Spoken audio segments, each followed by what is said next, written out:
Hello. I am apparently live. It doesn't look like anyone's here yet, as far as I can tell. Shout out if you are in the comments and you are here. If everything is working. I was a little late, although really 30 seconds maybe late. I had to feed the Fitz. How is everybody? Now I see messages. Heidi, hi. Heidi, hi. Jeroen, hi. Thornall, hi. Or hello, hello. And Rogue, hi. I am just coming down. Oh, I mean, if I was fucking going to a real pub, Raf, things would be different. Yeah, no, I'm just stepping out of an editing session. I shot some stuff. Hello, Morten. I shot some stuff last Thursday, and when I started editing it yesterday, day before, I realized it was garbage. It was a flaming dung pile. So I reshot it all this afternoon and was editing it, and it's much better. It should be out tomorrow. It's probably for a lot of you not that interesting. It's basically a review of the Kindle Paperwhite Signature that I just upgraded to recently. But I thought it might be interesting for some people at least, especially people maybe who don't have a Kindle at all. The bottom line is don't buy the Signature. You don't need it. Get the newest Kindle Paperwhite if you want an upgrade or a new Kindle. But they're so almost the same, it doesn't matter unless for some reason you need 32 gigabytes on a Kindle, which nobody needs, except maybe for audio. If you do audio from a Kindle. Is it too early for all of you to be drinking except Raf? I need a scotch. So I am drinking a what is this? Is this a 15-year? I don't remember. It's a port wine barrel single malt scotch, Glendronach. Cat. Hi. Hey. Oh wow. Okay, good timing. Jared. Hey. Hi. Good afternoon. Cat, you overcame your nervousness. Yeah, I think. It sounds like maybe not 100%, but welcome to the Sunday Pub. Good to see you both here. How are you doing? I'm good. Doing great. Doing great. Excellent. Where are you both exactly? I mean, not exactly. I don't want your address, but like I'll give you the roughly. coordinates. Yeah, exactly. I'll send the SWAT team by. No, roughly, where are you? I'm in Belgium. Okay, cool. Okay. Massachusetts, you know that. Yeah, With, yeah. Well, along with- I know you. with I the recognized your accent, but that Mhm. doesn't mean you live in Massachusetts. Yeah, I do. Yeah. Yeah. Okay. Yeah. My accent is nothing like anybody near where I live. Hello, John. Hello, K Hod. Got a lot of people. Yeah. It's good. Nice. It's I wanna make it a regular thing. It's just like I put it in my calendar. Sunday evenings, I've always got the pub and just hang out with whoever turns up. How has your weekend been, or have your weekends been? Busy. Yeah, I'm you very been doing? behind on uni work, so busy. You're studying. Yeah. You're in university. Okay, cool. It's been a long time, but I remember what university was like. Yeah. Yeah. What do you study? What's your major? Latin and ancient Greek. Oh wow. Yeah. Okay. Very cool. Yeah. Interesting. So you can read Homer in the original kind of thing. Yeah. That's gonna be Damn. next semester. We're gonna read Homer. Damn. Cool. I'm always with anything that's a translation, because I can speak and read two languages, and I know what German translations have done to English originals, for example. Whenever I read anything that's translated, I'm always like, I wish I could read the original, but unless it's German, I can't. Yeah, I've got them on my shelf. I've got the Iliad and the Odyssey, which are meant to be really good translations. The ones I've got, I've heard that they're meant to be good, but how am I meant to know? I can't read the originals and compare. So anyway, hello, Shep. What about you, Jared? What have you been up to this weekend? I've just been trying to get some reading in. What are you working on now? I'm working on A Sea of Poppies here by Amitov. Gosh, it's a historical fiction. Takes place in the 1830s, just before the Opium Wars between China and the British Empire in India there. Okay. And it's interesting. There's a lot of colloquialisms in here that really take a while to like get through and understand what they're talking about and stuff like that. There's actually an index in the back.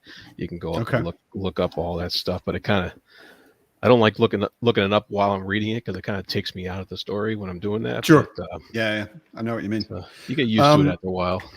Welcome, Raph. You can't see, but we can. And right now, you have a beer bottle right in front of your face. Yeah, that's usually what happens. No, the other one. Oh. Empty, right. Yeah, that one. It's right perfectly lined up with your face, so we couldn't see you. Yeah, it's. I'm hiding behind it. Anyway, I brought a fresh one too, because I figured it's a pub, right? Yeah, exactly. I've got a Scotch. I'm not surprised that you have a beer. So yeah, welcome everyone. I try to avoid the Scotch for today at least. I really need it. I've had a cat day. Oh, my fucking cat is lucky that I haven't yeeted her out the window yet. I don't know. I wouldn't actually kill her or anything. It wouldn't even probably harm her. I live on the second floor, so you know. Yeah, no. Cats are fine with that. It would be more like satisfying for me, maybe, but I don't know if she has a problem. I'm going to have to take her to the vet this week. But she's been peeing on very specific parts of my furniture over and over and over again. Yeah, that's strange. How old is she? Yeah, she's 1.5 years, and she knows the litter box. Like she is litter box trained and has been using the litter box for a long time. And sort of last week, I mean, some of this is like new cat behavior. It's not too surprising when you get a new cat in a new place that they're a little freaked out. But she was kind of used to everything last week and not doing this. And then that sounds strange. Now, like today, exactly the same spot, she peed 4 times on my sofa. She peed on the sofa. I cleaned it up. As soon as I cleaned it up and wasn't in the room, she peed on my sofa in exactly the same spot 4 times. Oh my God. Hello, Evie. Heidi asked me a question actually. If I looked up some Joe Jackson songs. No, I haven't yet. Apparently Joe Jackson is an awesome musician who lives in Berlin. And I don't know him personally or haven't really heard of him. So I don't know. And who else joined? Evie joined, and she's excited to see Kat. So Hi, Evie. Yeah, and no one has faith in my ability to yeet my cat out the window. Everyone is telling me that my cat would fuck me up. Cats are dangerous. Matt from Matt's Fantasy Book Reviews is here. Hey. Yeah, What's it with all the Matts on BookTube, by the way? It's a very Matt heavy kind of corner of BookTube. Apparently, yeah. Yeah. Yeah, I he's wonder- saying they'll smell it and start stupidly thinking it's a good place to be. There are actually ways to treat that, and I'm working on it. There Yeah. are like sprays and things you can get that will Takes time. convince a cat not to go there. It's really, I mean, the logical part of my brain, the part of my brain that is not pissed off that she's fucking pissing on everything, is like, this is a Matt problem. It's not a Fitz problem. Right? Like, she Yeah. can't solve problems like this, whatever it is. I have to figure it out and solve it. So, yeah, I don't know. Yeah. Thornall's cat is called Sauron. Damn, man, that is really tempting fate. Fuck that. I mean, the worst thing that's going to happen with my cat, with her name, is that she's stupid and maybe she berserks occasionally. Long time ago, I had a cat named Hades, and it ended up biting the heck out of my hand, and had a big swelling up and everything. I had to go to the hospital, get treated. I think the first I'm cat actually- my family I'm had was very- called Tarzan for some reason. We got that cat. We got a cat from the shelter. He was already like a couple of years old, and his Yeah. name was Tarzan, so he got stuck with the name Tarzan. My mom's cat now is called Hagar after the comic Viking. Oh yeah, Hagar the Horrible. Yeah. Yeah, well, I mean, they're all, for some reason, always red cats, and orange cats are always evil, so the name kind of fits. Yeah, I was thinking the worst that could happen is she would be a bit dumb and emotionally confused, like Fitz. So, Yeah. and she, I mean, in every other way, she's the sweetest cat in the world. She doesn't bite, she doesn't scratch the furniture or fuck Yeah. up things. You know, she's actually a pretty damn cool cat, except the peeing.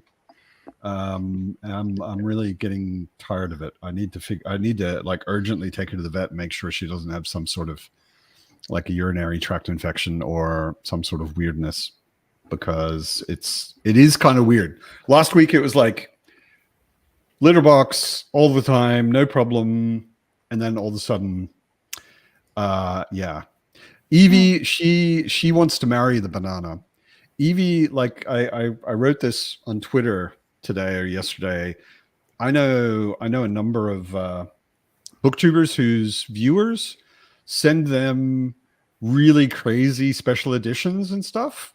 Yeah. I have viewers who send me toys for my cat. They don't send me toys for my cat. They send my cat toys. And Evie is the person who did that, and she sent me a whole bunch of stuff for Fitz, and a consolation prize. She sent me a book for me as well. Yeah. Yeah. Well, I guess your cat's busy now, so you need to do something else, and for that, like a book might help. Exactly. While the cat is massacring her catnip banana, I need something to read. So yeah. Sure. What did you get as a consolation prize, though? I got Vanished Birds by Simon Jimenez. Oh, yeah. Because Evie sent me last Christmas. She sent me The Spear Cuts Through Spear Water. Cuts Through Water. Like, Which is that book that everyone tells me to read. She basically made everyone read it. I think she sent like 50 people The Spear Cuts Through Water. Well, I didn't last get it, Christmas. but other people Well, have told me to read it. I don't know. I don't know if there was an audiobook until There is. recently. Okay. There is, Yeah, and I do already own it. I just haven't gotten Okay. around to actually reading it or listening to it yet. Yeah. No, it's super interesting because it's a lot of what's, I mean, the writing is good, the particular scenes and the characters are interesting and all of that. But the thing that's really interesting, or for me was really interesting about it, was the structure. It's got like 6 levels of nested stories. That's good. And kind of jumps between them all the time. And I still didn't get lost, which I normally would because I'm not very smart. So managing to put a story inside a story inside a story inside a story inside a story and not confuse me. Quite the achievement. He did a really good job. Yeah. He knows what he's doing. Very, very good book. Have you read it, Kat? Jared? No. No, I plan to though. I'm gonna probably this Yeah. coming January or sometime. Do it. It's so good. Yeah. Yeah, I think Dan wants to read it. Dan was talking Yeah. about a Yeah. reread in January, and I was like, I'm not planning that far ahead, but if you're rereading it, I'll probably join you. Yeah. So, I'm looking yeah. forward to it. Everybody loves It's it really a good. lot. So So good. Yeah, I feel like January sounds like I'll have time that because then I'll be done with my Drizzt project. I'm looking forward to that. That's gonna be a lot of fun and also a lot of questioning my youthful taste, I guess. Mine too. I Yeah, read them all yeah. as they came out. Which Yeah, ones? Sorry, the R.A. Salvatore Drizzt novels. I decided. Oh, that's because right.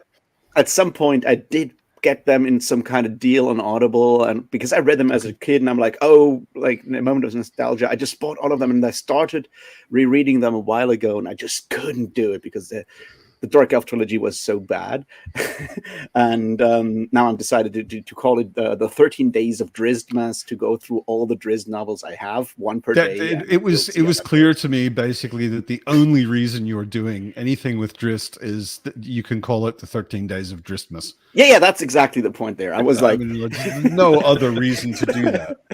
I had this like really convoluted idea of doing like a daily quick like short video if I had the skills to animate and do cool things, and call it the Daily Drizzler, where I just read news about Drizzt and just like take some quote from like one of the Drizzt novels and explain what Drizzt is currently doing and do like a daily show about Drizzt. Is it just me, or do other people also have this particular bias? I have always assumed, probably totally arrogantly, snobbishly, and incorrectly, that any book, any novel that is written and it's based on D&D, it's probably kind of garbage. Yeah, it always seems wrong like there. It always seems like a byproduct to me. It's not like someone said, "Oh, I'm going to write a novel." It's that somebody who ran a big company said, "You should write a D&D novel for us." And I think that's one of those interesting things that maybe I'll figure out over if I continue past those first 13 books that I already own. Because at some point, the Drizzt franchise and the character became so big that, Salvatore does or should at least have some control over what he's doing. Because at some point, he definitely outsold D&D or Forgotten Realms products at the time. So... Yeah, I mean, power dynamic shifted. Hopefully, well, I think he actually threatened. I think he threatened to leave the company if they had somebody else write the character at one point, and then he won out and ended up keeping writing the character. But yeah, and that's. I mean, I'm sure it's a really good income stream for him. Oh yeah, I mean, and that's part of yes, the first books are not very good. I think actually the original trilogy, the Icewind Dale trilogy, at least the first book, The Crystal Shard, for something that is, according to the very trustful source Wikipedia, was written in 2 months. I think it's pretty good. If I had to write something in 2 months, I don't think it would be as good. He's got a lot of practice, though. He's written so many. But that was one of books, his first novels. Yeah, that was the first one. That's his first published novel. Okay. He's obviously written some stuff before that, but the first published novel he wrote in 2 months, which is fast. That's impressive, actually. and it's not it's not a trash fire. It does, from my memory, once again, this is decades ago when I read this, and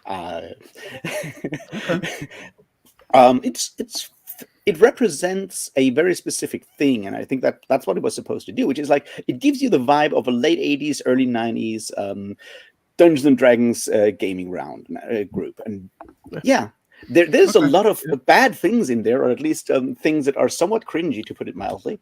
Right. But it does capture that specific vibe, and if you've played D&D at the time as maybe a teenager, you'll find these bits of nostalgia in there, and I think there's value to that. Yep. I like what Thornall said. I'm reading Drizzt like I'm calling some of my friends to see what he's been up to from time to time. Yeah. I know books like that. Makes sense. Yeah. John says he dropped off the Drizzt books after 1,000 Orcs. Felt like he'd read as much Drizzt as he could need. Don't know what else they could do with the character. I don't know. I mean, been a D&D player since I was a teenager. Of course, I've heard of Drizzt, and I know the Drow and so on, and that he's like the good Drow. But otherwise, I don't. And he's got a Panther buddy. Otherwise, I don't really know anything. The Panther about buddy is books pretty or cool. Anything. Yeah. But I think that there's an interesting point there. The Panther buddy is really cool.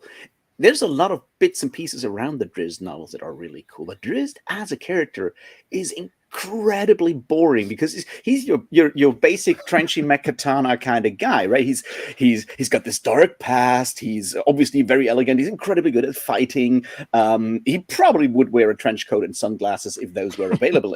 And like he doesn't have like a lot of like actual character features beyond he wants to be good because all the other Drow are evil. His, buddies like what's the guy, the dwarf with the very, very classy coat of arms of a foaming beer mug, which, I mean, come on. And like his, adopted daughter, the what's her name, the archer girl, and even the barbarian. They're all more interesting. They're all more interesting than Drizzt. Drizzt is just this like weird, wandering plot, like hole of charisma, and everyone else is more interesting. But he's the one that people like for some reason, which I suspect is similar to why people love Adamander Rake. All of that description sounds to me like a D&D game. Yeah. And D&D games are really fun because I'm sitting at the table and I'm getting drunk and I'm eating pizza and I'm telling a stupid story with my friends, right? And I don't have any expectation for it to be literature in any way. It's fun between friends.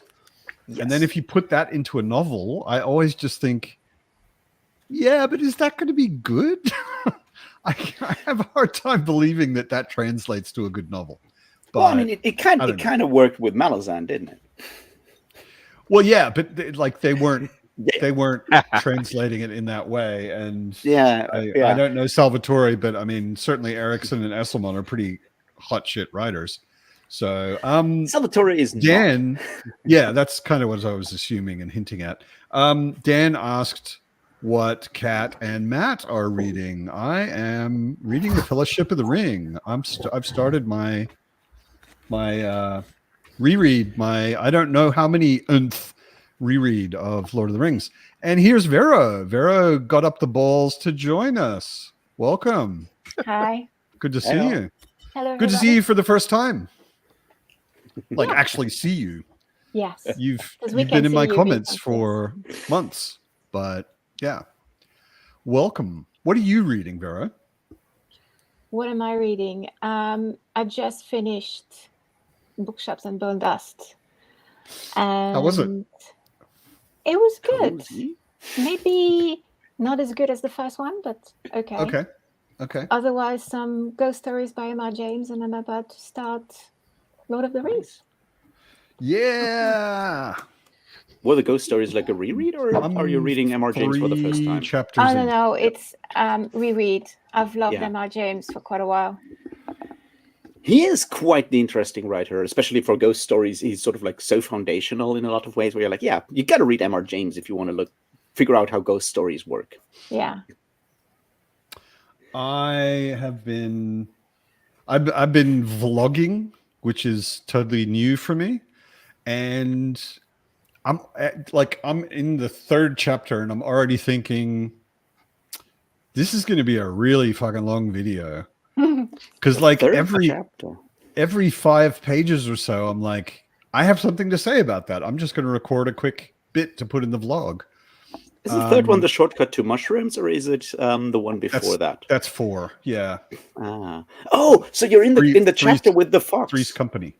Three's Company. That's the one with the fox. With the fucking fox that is thinking in English, and you're like, what? No, I never noticed that in the past, and that popped up. That just popped up, and I'm like, this doesn't happen anywhere in the entire book.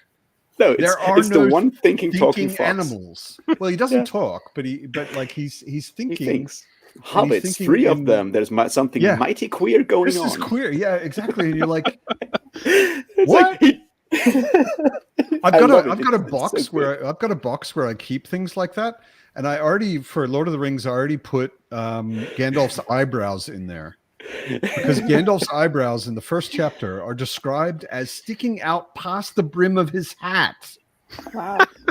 That's And like we all know what kind of hat he wears. exactly. He has this huge wizard wide brim hat, so he's got eyebrows as long as his hands. Yeah, if you were wearing like a beanie, I could see like how that works. But Did Tolkien write so- him with the white hat, or was that the Well, movie? he doesn't describe the hat in detail, but he does wear I think he does say a pointed hat with a brim. He Broad may even say brim. broad brim, that kind of thing. So he does mention that. So in that box, I've got Tyrion the Acrobat.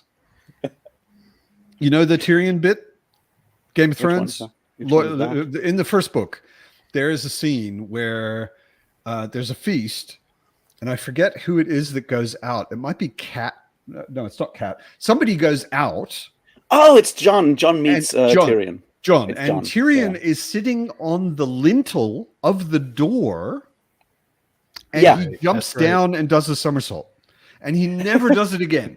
Yeah. He's no way acrobatic anywhere else in the books, but acrobatic Tyrion is in that box. Gandalf's eyebrows and the fucking fox is also now in that box. Yeah, It's like- I love the fox. It took me like a couple of reads, and at some point I'm like, wait, there's a fox and he's thinking? Yeah. Which Uh, makes you think, okay, this is a book with like intelligent animals that maybe speak. And no, it's not. It never happens again. I It's feel a like weird anomaly. Yeah, part of that might just be that all of these scenes that we just talked about, all of these bits are very early on At the beginning, in their yeah. respective books. And you can tell that, maybe George R. Martin wasn't really sure where he would go with Tyrion as a character when he started Yeah. writing it. And so Tyrion Totally. was obviously, Totally.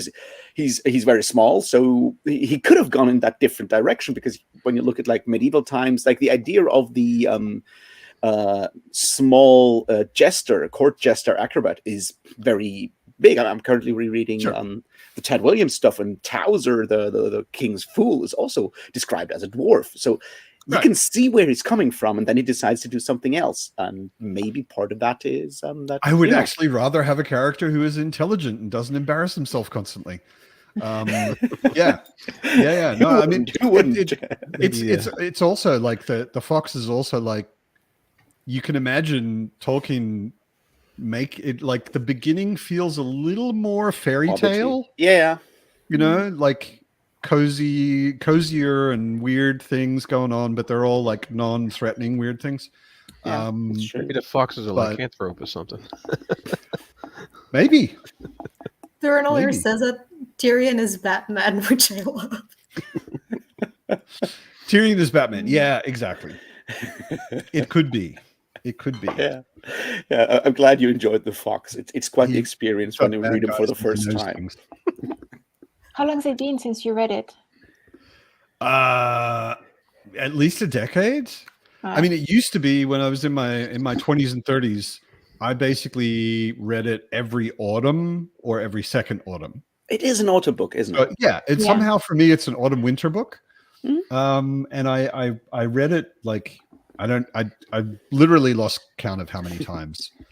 But the last time I read it was a while ago. It's quite a while ago. So there's lots of details. Like when I opened it up and I saw the prologue concerning hobbits, and I was like, I must have skipped this last time. I'm pretty sure I skipped this because I already know about hobbits. And it's so weird because if you read a It has current, the like golf modern, if you read like a current book, like current meaning anything in the last 20 years, Yeah. a prologue has a story. Yeah. And Tolkien's prologue is a scholarly essay on hobbits and what they smoke. Yeah, Are you I like, was looking what? at that, and I was That's wondering weird. if that was just part of my edition or if that was. No, And I'm no, like, no, that's where the book begins. That is where the book begins. And it's really interesting, though, if you don't skip it, and I recommend you don't skip it, there's a whole bunch of stuff in there, which is actually pretty relevant to the story. And he spoils what happens with 6 characters in the prologue. I know, because he talks about the Red Book of Westmarch, which was kept He talks by... about the Red Book of Westmarch. He talks about Mary's Oh, yeah. library that he Builds, collects yeah, when he in the gets tower. back. You know, I mean, like awesome. he tells you what all of these people do after the story in the prologue, and you're like, okay, so I don't have to worry about any of them dying. Note on the Shire records, right? Yeah. I just love the fact that you have like all these people giving like writing advice on YouTube now. It's like, this is how you construct a story. This is what you do. You should never do this, and beware spoilers. And Tolkien is just there, like, well, I've written these books and they're kind of successful, I guess. The concept, I like when I was growing up, the way I remember it anyway, like the concept of spoilers started about 10 or 15 years ago. Yeah, there wasn't like. Nobody ever said, I don't want spoilers when I was a kid or when I was in my 20s or 30s. The first big one was with Harry Potter, when they had the midnight releases and people found out that Dumbledore died, and people were, there's these famous videos the famous videos of people driving by the long queue outside the bookstore of all these kids wanting to get Harry Potter at the midnight release, and someone's driving by, it's like, oh, by the way, Dumbledore dies. And everyone's like, what a dick. And oh my god, Rob, did you just spoil Harry Potter? I did. I haven't even read it. Would you like me to kick him, Kat? I can do that. I went to one of those midnight releases for the last book. Totally not the book. Not the the last one. I just thought I had to go, and although I was not the audience, but I just loved it, so I went, and it was amazing. Okay, it was a cultural phenomenon back then. It was brilliant. There was so many people from all over the world, and it was just a party until 2:00 in the morning. Wow, very when cool. I got the book. Yeah. Where are you, Vero? Like, Vero, I've only seen your profile picture on YouTube and your comments. Yeah. So I've never seen you or heard your voice before. You obviously have an accent. Yeah. Where are you from? Where are you from, and where are you now? Because like I'm not from where I live at all. Right now I'm in England, UK. Okay. Where I've been for the last 32 years. Okay. But originally, I was born and bred in Belgium. Okay. But from there's a lot of Belgians here. Portuguese and Spanish parents. Okay, so when I finished uni, I came here to improve my English, and I kind of stayed. Belgium and England are your accent, and Portuguese is your look. And Spanish. And Spanish, yeah, exactly. Yeah. Iberian. Iberian, exactly. Yeah. Hello, Ex Libris by Mike Booklover. Hello, DK. I didn't see DK here earlier. That's I remember that. Who in the or on the screen, but also in the chat, who has never read Lord of the Rings before? Okay, so everybody in the screen has read it before. Oh yeah, that's good. I've read it 3 times. Twice. You don't have to kick any of you. I've just reread it earlier this year, like in January or February, and I remember rereading it in 20. Like every other year, I read Lord of the Rings at some point. Yeah, for me, it's like the really ratty old sweatshirt that you have. Yeah, you're just never going to throw it out. You know, you put it on. It's cozy. Yeah, Evie, you've never what? Really? Wow. I'm sending you a box set tomorrow. What the fuck? Just rename it The Ring Cuts Through Water and she'll read it immediately. Exactly. By J.R.R. Jimenez. Yeah. Last time I read it, that was quite a while ago. It was 20 years ago. But I did read it 3 times, once every year, 3 years. And then other books came up and whatnot, but I've been wanting to go through it for a while. DK Moon, like as far as I'm concerned, especially since the books were published in the early 40s, and 50s. the 50s, yeah.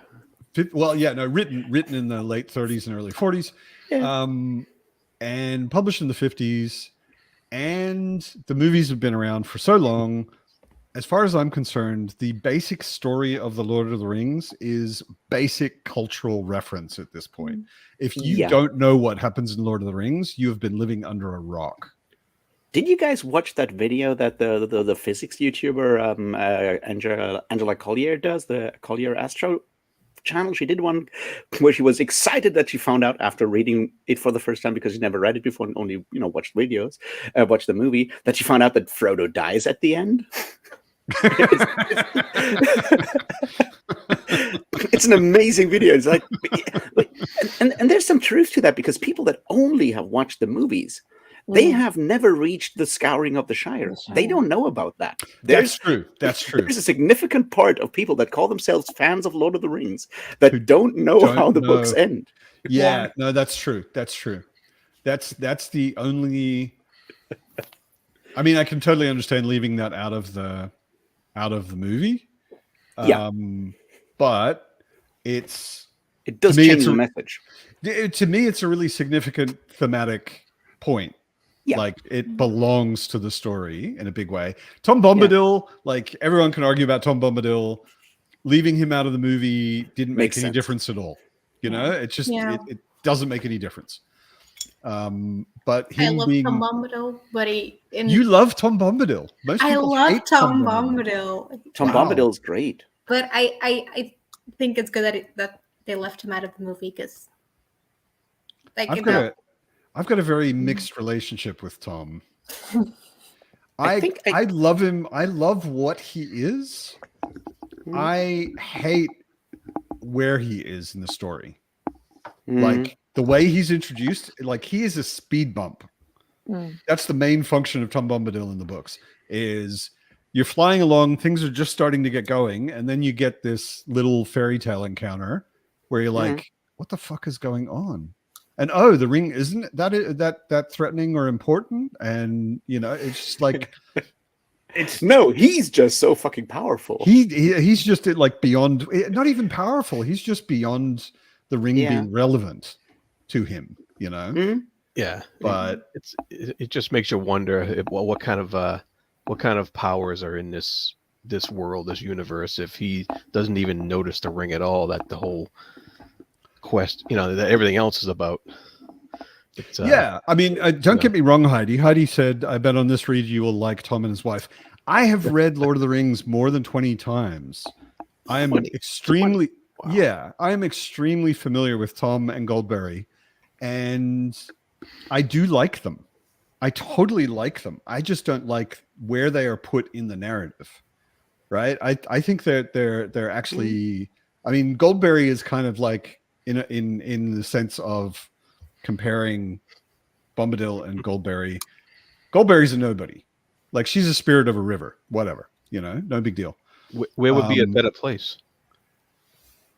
I don't even know if it's a place thing. I mean, one of the things I find interesting about the Bombadil Goldberry encounter is it's the border between being in a good place where there are bad people in it and going into a bad place where our good people are traveling through it. Like, Tom Bombadil's the border. It's the end of things are good is Tom. So in that sense, it kind of makes sense. But it just feels like such an interruption to where we think it was all going. Heidi, I'm pretty sure that he wrote The Adventures of Tom Bombadil, which is like a big poem before finishing. That's older.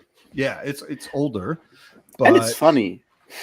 It's really funny. It's silly stuff, but the thing I love most about Tom Bombadil is the only way to enjoy Tom Bombadil is if you can take the smirk off your face and remove from your brain our modern cynicism. Like, if you can be non-cynical for half an hour, you can just enjoy Bombadil for what he is. But that's the thing, like, what helped me with Bombadil when I got like a new perspective on it was when I read the Kalevala for the first time, where all the super mighty godlike wizards like Wainamoinen and so forth, all of those people just like, they used singing for magic. And the whole thing starts with Wainamoinen going down the road. There's this other guy that always sets out and wants to kill Wainamoinen for some reason, just mostly because he just wants to prove that he can. And they stand in the middle of the road because neither one wants to get out of the road. The road being snow, and they're having sleighs because this is Finland.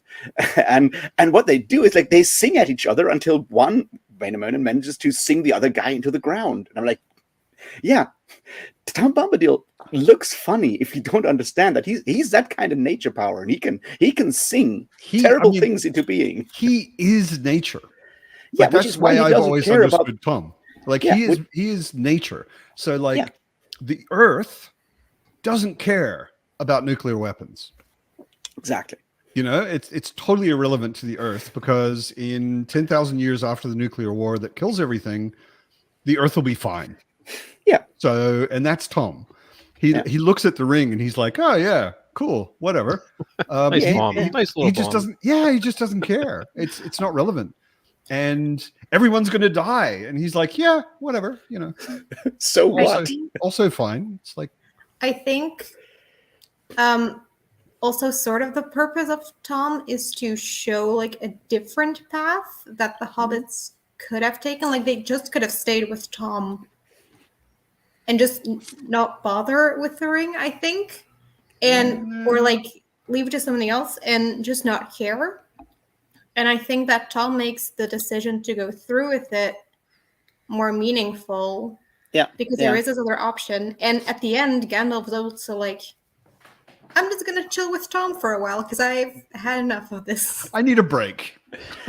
Yeah, I think you're right there. I think that's an important aspect, because when they leave, I mean, yes, Frodo makes the decision to leave in like that second chapter, The Shadow from the Past. Yeah.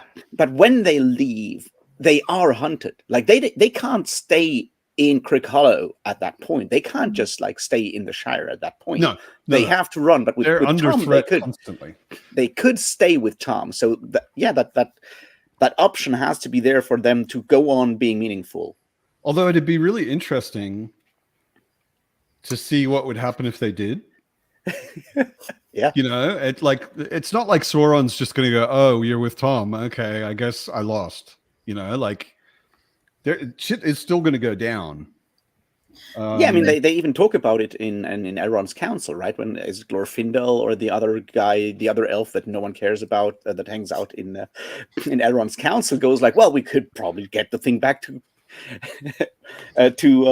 what's his name, Tom Bombadil, and then Glorfindel is like, well, I don't think that'll work, because at the end, we'll just like have everyone hang out outside of his house and try to get in. He'd also lose it because he doesn't care. Yeah. I mean, like you couldn't impress upon him the importance of him protecting it. It would pop up somewhere else. Yeah. He'd just be like, I got this, and I've also got some berries, and I've also got a branch I picked up yesterday, and they're all equal, and I'm going to throw them all out into the river. You know, like it wouldn't mean anything. I just have this idea that like where the hobbits just stay with Tom, and it becomes this like slightly hippie kind of cult thing, and then Sauron and the FBI are hanging outside of their compound, and at some point storming the compound and shooting everyone like in Waco or wherever, and doing that would be the way I would tell that story. I wasn't surprised. Well, I just didn't remember it. Already in the second chapter, Frodo lays out his motivation for the entire book perfectly clearly. He says, I should like to save the Shire if I could. Yeah. Though there have been times when I thought the inhabitants too stupid and dull for words, and have felt that an earthquake or an invasion of dragons might be good for them. But I don't feel like that now. I feel that as long as the Shire lies behind, safe and comfortable, I shall find wandering more bearable. I shall know that somewhere there is a firm foothold, even if my feet cannot stand there again. And it's like in the second chapter, he's already like, I'm never coming back, but I've got to do this for everything that's good. Which is why the scouring is so incredibly harrowing, especially because that's kind of the point, right? And I think, I mean, obviously you saved the world, but the Shire's fucked. Sorry. Yeah, and I think that's part of like that World War I heritage that you see with Tolkien and writers like Robert Graves, and there's a bunch more, right? All these people that go and fight a war, mostly somewhere in the mud in Belgium, because Belgium produces trenches as like a national export, I guess. And you have all these people fighting there. And then they come back, and Britain has changed in the same time, because it's no longer 19th century, late Victorian age. It's suddenly the 1920s, and they're very, very different. And that point of you go away to defend something, and even though you win, you come back, and the thing you try to defend is gone. It's different. Yeah. And I think that's is Lord of the Rings cozy fantasy? For me, No. it's really damn cozy, but I wouldn't put it in the cozy category. It is nostalgic. It has fantasy. bits that are cozy. It has like the beginning is cozy. Like it's something actually that I think Tolkien does remarkably well. Is he gives you 3 or 4 chapters of how good things are. Yeah. Right. And it's essentially, here are the stakes. This is what we're going to lose if the bad guys win. You know, and he's really setting that up very clearly and very solidly. Where, but the Shire is super cozy, and for me, Lord of the Rings is super cozy. But that's just because Mostly I've read it nostalgia, so many right? times. And nostalgia, and I'm so used to it, and I just love it. You know. I think there's aspects that make it feel cozy sometimes. I mean, like what you said is like really true. The beginning, the slow opening, which is something that, you know, all this like writing advice, it goes like hook me in the first sentence kind of thing that everyone tells writers nowadays. The first sentence is a scholarly essay about hobbits smoking. What's better than that? Yeah, I know. But that's kind of the point. Is like that idea of setting up what can be lost is important, because the Lord of the Rings, Tolkien said that in like a letter. It's like, this book is about death and loss. This is this is what Tolkien said about the book. It's not about heroes. It's about death and loss. And I mean, that's really clear if you're paying attention. Like magic is leaving the world. The elves are leaving the world. Everything that's special about the world is dying, you know? Yeah. But you still have to defend it, because the alternative would have been even worse. Yeah. And one thing, though, that I think is important is that compared to contemporary fantasy or contemporary writing, contemporary media in general, except for stuff like, you know, some children's stuff, and of course, cozy fantasy, for example, Tolkien is very clean. You don't get all the very explicit graphic depictions of violence and so forth. It's because he tells you an epic poem, you don't get much of the slaughter in details. Like, there's a battle and people are fighting heroically, and I think until the last chapter of the last book, there is also no point at which a male character touches a female character. Maybe in Rivendell briefly, there's a like, you know, but I think like Galadriel does touch someone at some point. Oh yeah, well, Galadriel to me is asexual. Like, she doesn't really count. Like she's like Tom Bombadil is beyond the ring. She's beyond sleeping with people, I think. You know, we know she has done it at least once. Well, she's also married, so you know. Look, that doesn't mean necessarily that they actually get it on at this point. That's true. It's been thousands of years. But they have had a daughter. I think that's of course, like Elrond's wife and mother of Elrond's son, which is why they are constantly running around killing people, because they're still mad. But you're right. There's no descriptions of entrails, and there's no hearts being ripped out of the body. You know, like some modern fantasy stuff. And there's no blood spray. Yeah, you know, people just die. Like orcs die, and orcs pretty much like do any humans get killed by humans? I mean, other than in the war at the end. Yes. There's obviously the guardsman that Beregond kills when he's trying to defend Faramir. That's right. Yeah. At the Hallows. Yeah. And there might be 1 or 2 more scenes, but that's the one that comes to mind where someone kills where supposed friends or people that are supposedly on the same side kill each other. Yeah. That's right. It's been I'm so looking forward to it. Guess what I did? Which I really shouldn't have probably done. Yeah. I bought Anduril. Oh, you bought yourself a sword. I did. I like swords and stuff like that. I've always got one behind me in my videos, and very soon that sword behind me will be Anduril. Oh, nice. It's so gorgeous, and it's got runes all the way along that say, "I am Anduril that was Narsil reforged for the king," something like that. It's just, so hot. Yeah. I'm really looking forward to it. And now I have to get Glamdring. You should. It's an addiction. Yeah. Yeah.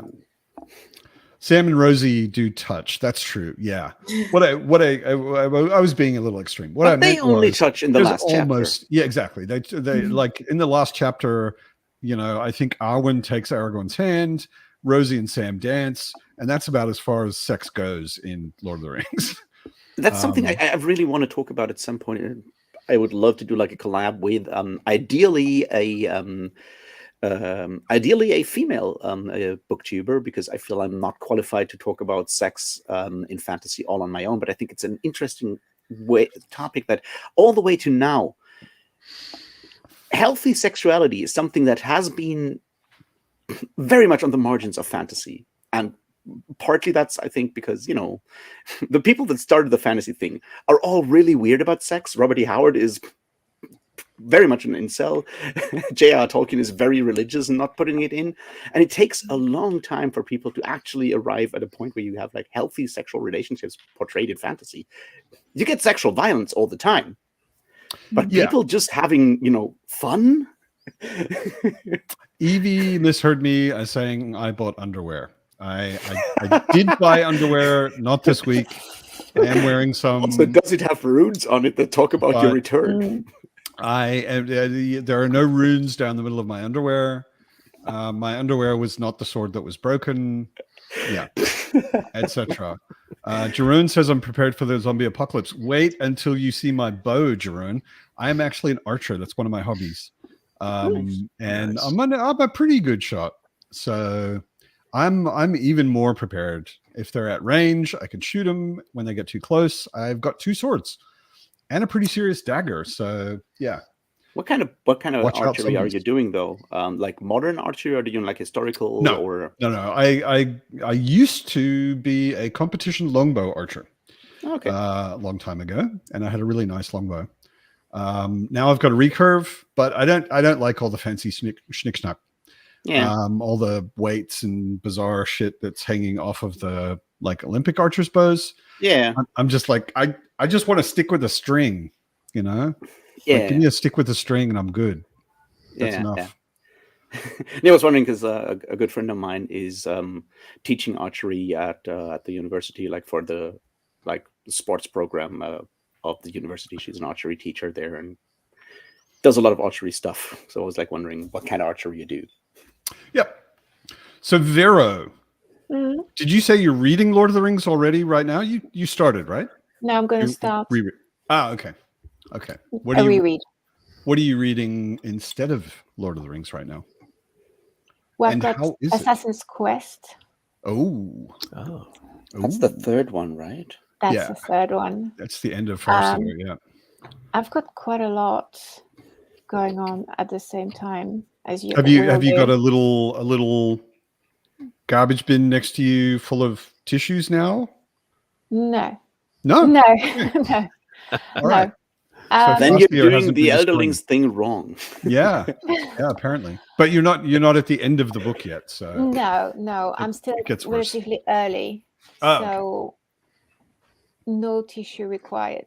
Plus, I think that is it a reread for you?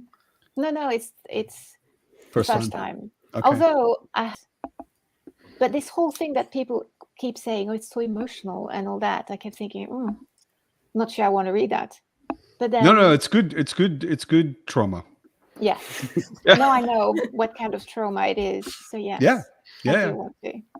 It's all good trauma. I'm right now in the middle of the next Fitz trilogy. Yeah.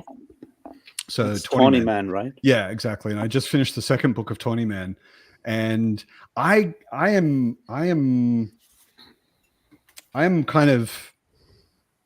It's probably a thing that can only be solved with therapy. I don't cry, like ever, about anything. And especially about something like a book. It's too distant. But in The Golden Fool, there were moments where I was like, I do at least need to take a deep breath and think about this for a moment.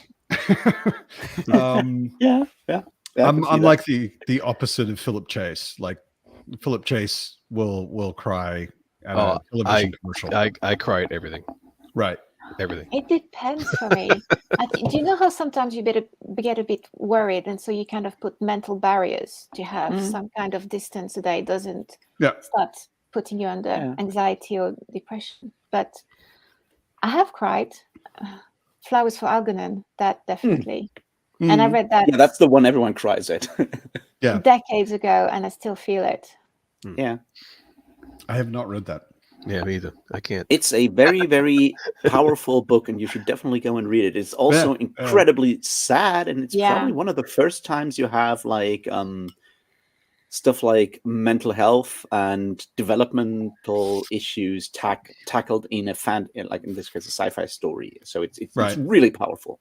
Yeah. Yeah. No, I've heard all of that. I mean, it sounds like something I definitely want to read and should read, but I haven't.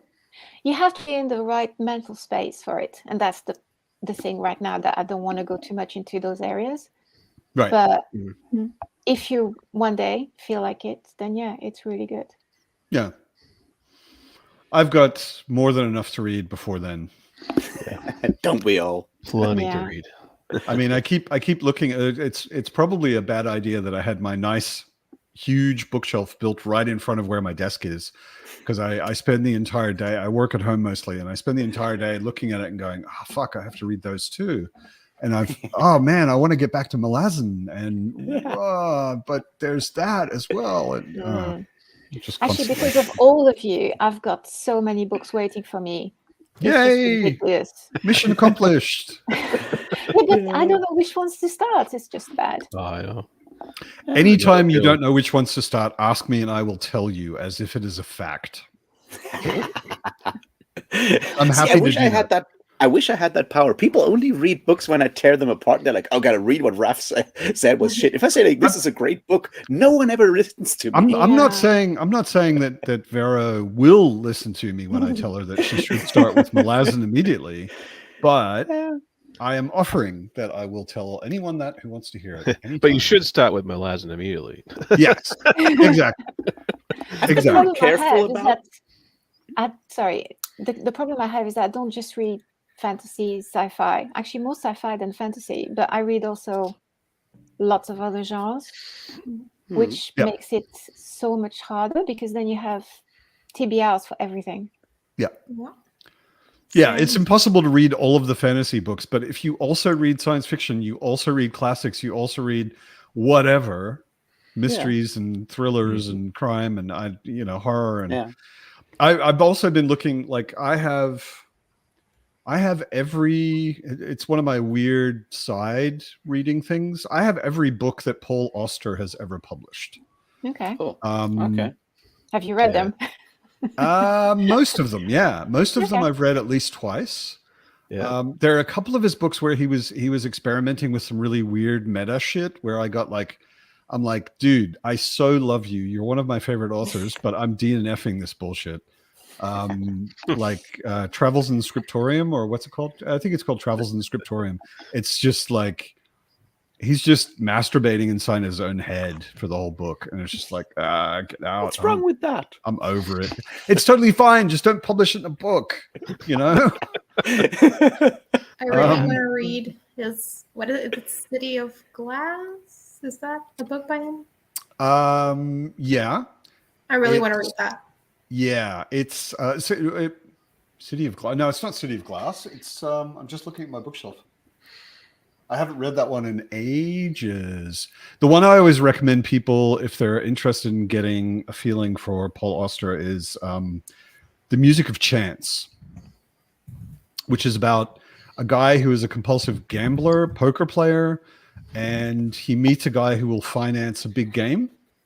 And they go to this big game and they lose, which is actually extremely unlikely in the situation. But they lose, and they are enslaved more or less by the guy they lost to, who is this really rich guy who makes them build a wall. Not a wall as part of a building, just a wall standing in a field. It's such a weird premise, but it's such a good book. The Music of Chance and Moon Palace. That's my new Mac OS. if I do things like this, wait a sec. Yeah, I get that. And if I do this, confetti. I get fireworks. It's really, really fucked up, stupid shit. Yeah, the Moon Palace is actually probably my favorite book he ever wrote, which is about a kid. I mean, like in his 20s, he's at university. He goes to study. His parents are dead. His uncle lives in the town where the university is, and his uncle is kind of his father figure. And then his uncle dies, which devastates him. He inherits his uncle's book collection. He goes into a like depression where he basically can't do anything. He sells his furniture piece by piece, and then he's building furniture out of his uncle's book boxes. Okay. And living on, and eventually it's only books. His whole flat is just books and boxes of books. And eventually he can't pay rent. He gets thrown out. He becomes homeless. And that's where the story really starts. Is basically after he's living under a bush in Central Park. And yeah, Paul Auster's so good. So good. And I recently remembered my other more literary fiction love is Peter Carey, who is one of the few people that's won the Booker Prize twice. And he's Australian, and he's written a lot of stuff set in Australia and about Australia. And I bought My Life as a Fake, which I've read twice, but I don't own it for some reason. So yeah, Peter Carey is also awesome. What is everybody else's non-fantasy sci-fi, non-genre book loves? Thomas Pynchon, if he counts as non-genre. Yeah, I'd say mostly just scrapes in as non-genre. Yeah, definitely Pynchon. I find that every time I veer outside of fantasy, I'm always itching to get back. But I do read actual history books occasionally. I like Barbara Tuchman is probably my favorite history writer. But I've never read anything of her because I'm always worried that I'll be annoyed because she writes like, the stuff you get mostly is more like popular history.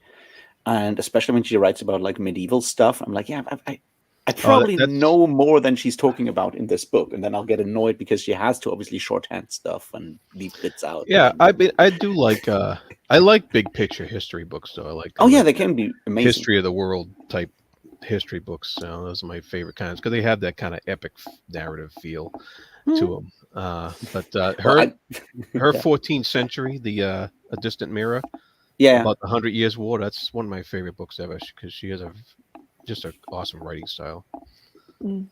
I should pick your brain sometime, Jared, because I always feel like there, especially certain periods of history, I feel like I should know a hell of a lot more than I do, and I don't know much. Bookshelf behind me is all history books, so I have a bunch of recommendations if you ever want to. I guess it kind of depends on where you want to go and what you want to read. If you want to read the funnest large scale history up to this point, still, I would argue, is in fact Decline and Fall of the Roman Empire by Edward Gibbon. If you have the time. You call that fun? Dude, I've never heard anyone say that book is fun. The third book about the rise of Christianity is incredibly funny if you want to see someone in a still very Christian time make fun of all these different Christian sects in like the 2nd and 3rd century and how ridiculous the whole thing is. It's incredibly good. It's incredibly funny. And the amount of insults in footnotes. I'll adjust your expectations of my ability to read history. Like, if it doesn't read like a story, if it's written like history, I'm gonna yeet it against the wall, right? I'm gonna fall asleep and it's gonna fall on the floor. Like I just can't do it. It puts me in, oh my god, I'm in school mode again, and then all the school trauma comes up, and then I get cranky and start throwing books. I just forget it. I just don't have the mind for it. I wish I did. I wish I did, but I really don't. Like, If it's Yeah. dry, I will not stick with it. You know, I don't think it's to dry. needs to per read like a se. novel.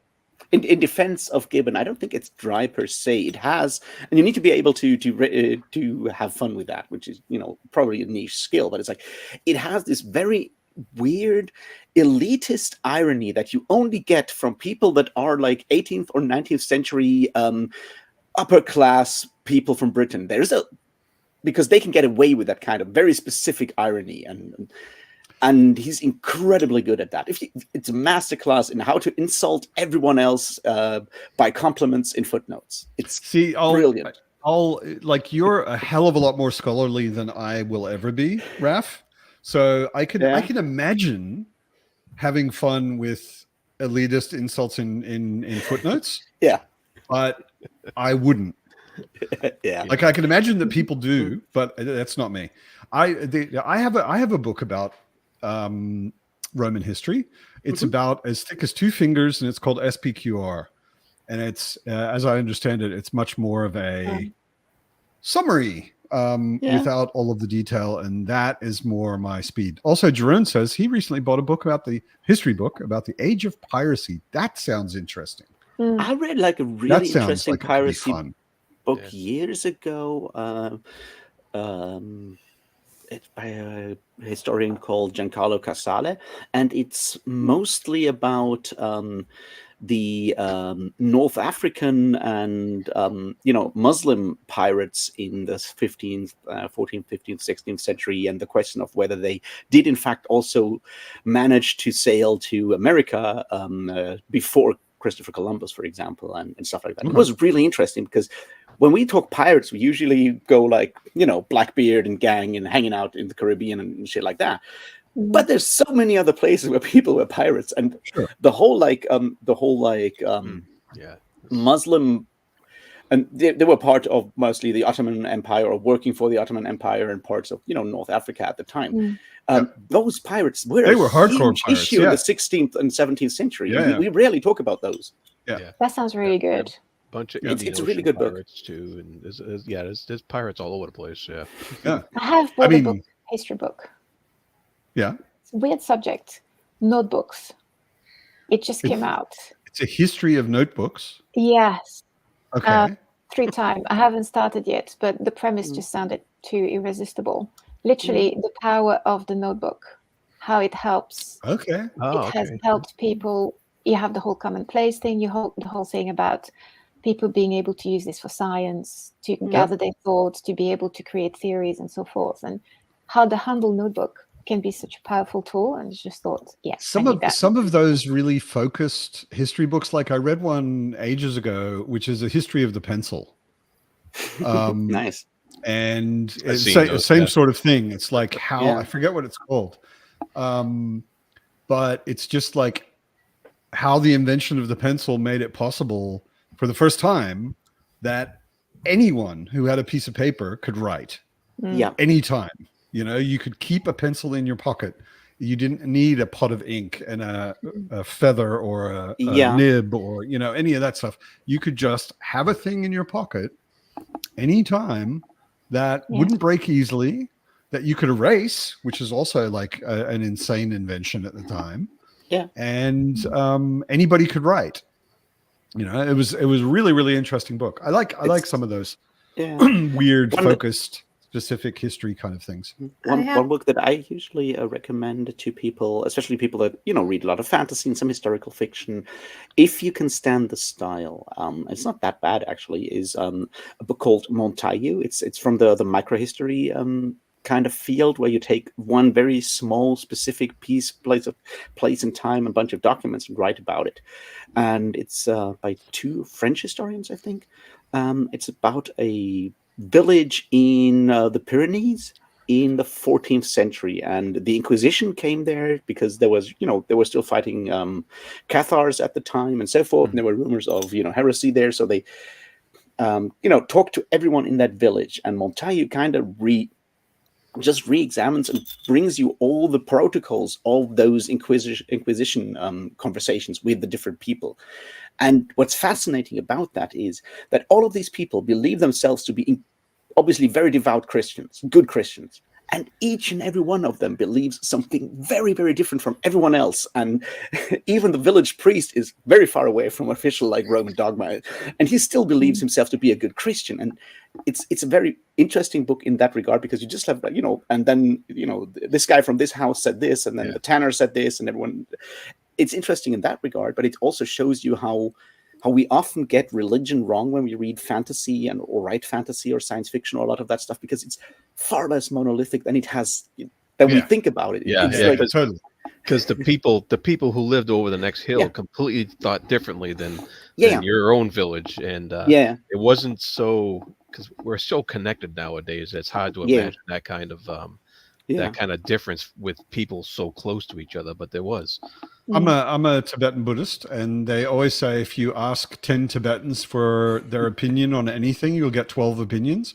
Yeah. And it's that's the way I think about religion. That's the way it should feel. Kat, you started to say something a minute ago, and I'm interested in what it was. If you want a very specific history, I have something on my TBR, so I haven't read it. I can't vouch for its quality, but it's called Beyond Measure: The Hidden History of Measurement.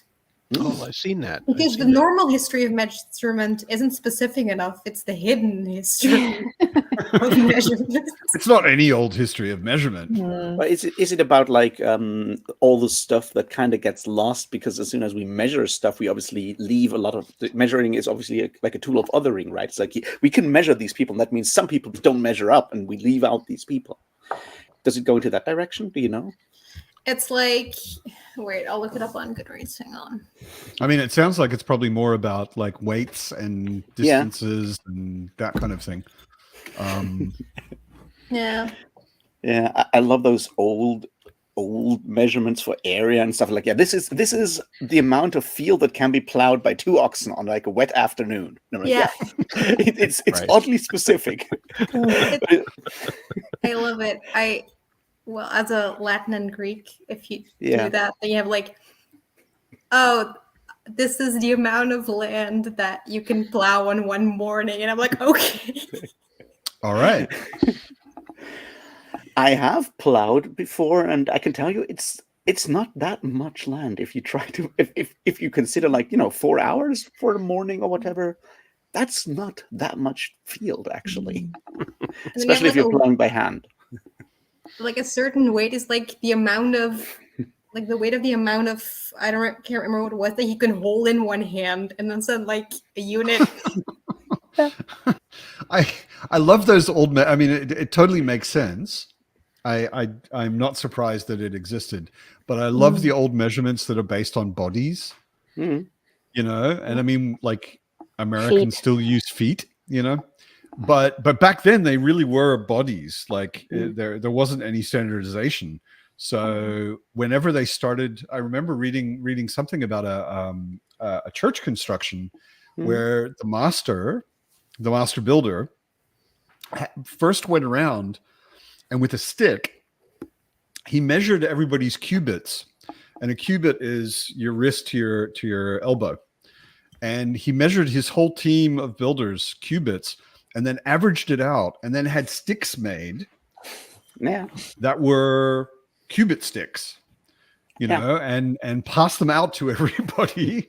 And because he didn't want everybody measuring a cubit with their own arm, he was smart enough to realize arms are not the same size. And he was like, okay, so this is, everybody contributed. This is an average cubit. But there were a lot of people. It was also like, if the instruction was make it 3 cubits long, they'd be like, okay, 1, 2, 3, and it'd be a different size than the next guy, But what's interesting is that kind of the cubit, which in Germany is the, and I think sometimes even in England now is the L, from like Ellenbogen. That was used in like as cloth measurement, like all the way into like the 20th century by people. It's like you buy cloth in L's. Yeah. Well, I mean, it's them as well. They have been standardized, of course, at some point. But easy. Like you take the cloth and you, just wrap it around sort of your arm, and you end up with it's close enough. I mean, like unless you're really picky, you're not going to complain about the 2 centimeter difference. That's true. I got from more most. than enough. Hello, Bex. Bex just joined us. Hello. I don't know if I said hello to Britain. Yeah, To the world. just cruising through the. Do you like comments. Sapiens, Ref? I have not yet read 'Sapiens. I have Oh, read okay. Dawn of I love- Everything by Harari's Graeber and great. Bengrove. Yeah, I love And I Sapiens. really appreciated David. I mean, in general, I do appreciate David Graeber. Whatever he wrote was always, at least, very interesting. But I have not yet read *Sapiens*. It's on my it's in my Audible library. I just haven't gotten around to it yet. Oh, good. I think I might disagree with it from time to time. That wouldn't surprise me, but it's That's kind of fun what you read. do anyway. it's a fun Let's read, see. though. That's yeah. With *Sapiens*, I was able to actually get a couple of my kids into actually reading big history stuff because it's the writing is enjoyable. The Very writing. readable, yeah. Very There's readable. an Yeah. illustrated version as well, isn't there? What's that? There's an Harari has gone illustrated into version. marketing the shit out of this thing. It's insane. Yeah, there's also graphic novel versions too, Mm. which are actually a lot of fun. I read *Sapiens*. That was the kind of history book that I can quite enjoy. Yeah, it's Because very- like the difference, the thing for me is like purely for my mental capacity and my taste. If a historian understands how to write like a novelist, Yeah. then I can read their books. If they write like a scholar, like well, and it's really it's a blind spot for academia. Like most of academia, in my experience, it's a circle jerk. Yeah, they're writing for each other. Yeah. And they're very conscious of what their colleague might say or what the expert on the other side of the world might say, but they don't give a shit what I would say. Yeah. You know, they don't want me to enjoy their book. They want to get praise within their community of academics. So they're using all of the jargon and all of the weird abstract, you know, and I'm like, it's probably really smart what you're saying, but I don't understand half of it because I'm not trained in your field. So I'm not interested. But any academic in any field who can step out of that and say, I want normal people to be able to understand what I do in my field, then I'm like, you got me, dude. I want to know everything about everything, but I can't understand a lot of it. If you give me something that I can understand, great. I'm in. Yeah. You know? I think it's like one of those struggles. You go ahead. I have professors who really are about that. Like, you need to be able to communicate also with a wider audience. Like I know that in next semester, I'm going to have an assignment where I have to contribute something to Wikipedia. Oh, cool. Oh, yeah. It needs to be like readable for the wider audience. And I also learn it's that. a course history students get at like my university as well. There's one course where you have to, which is sort of like more like science communication, because the two have split apart in a lot of ways, right? What you said, man, is like, yeah, if you write a book for the wider public, you need to communicate to them, but that's not where historians do history work. Sure. Because the wider public wants an answer, and historians know that there is no answer. So as soon as you build like this greater picture, you are definitely getting things wrong, because the greater picture doesn't exist, and it's usually very, very messy. Yeah, that's why I'm super cool with no answers. You know, I just like the stories. Like that's what fascinates me about history, and I even love the different perspectives. Go ahead. Sorry, that's why I always look for newer versions of histories of stuff I've read before, bigger histories, because I want to see because like you said, Raph, there's no right answers most of the time in history, and so there's always interpretations, and so I love newer interpretations. Because I just read a couple of years ago the Silk Roads. By it good? Copperton, something like that, and it was great because Peter Frankopan is the Peter guy. Frankopan, yeah, and it was great because it gave the history of the world through the viewpoint of like Persia and that central area there, rather than a Eurocentric viewpoint, and it was just a different viewpoint. So that's what I like about history books when they come out with new stuff and new perspectives and stuff like that. New perspective can make such a Go ahead. A big difference. History of France can be really dry and, as you would say, heavy. Mhm. Yet they came out with these 2 tomes, and it was History of France through their women. Mhm. It was brilliant because every single act, instead of thinking, Clovis went on his horse and changed his religion, and in fact, it's because he wanted to marry a girl and he couldn't if he wasn't a different religion. And all of those stories were taken from a different perception, which made Clovis it is fun. good. Yeah, That's it a makes cool it fun. idea. Yeah. Yep. That's a cool idea. There was Yeah. I mean, it's not really a history book at all in a way, but it is totally historical. And unfortunately, I forget the name right now. It's essentially 2 dudes, 2 noble guys, who decide to have a duel. Mhm. And the whole book is about the duel. It's about all of the intriguing and politics and stuff going on behind, but it's historical. It was an actual Yeah. duel. All of Yeah. the characters in it were actual people.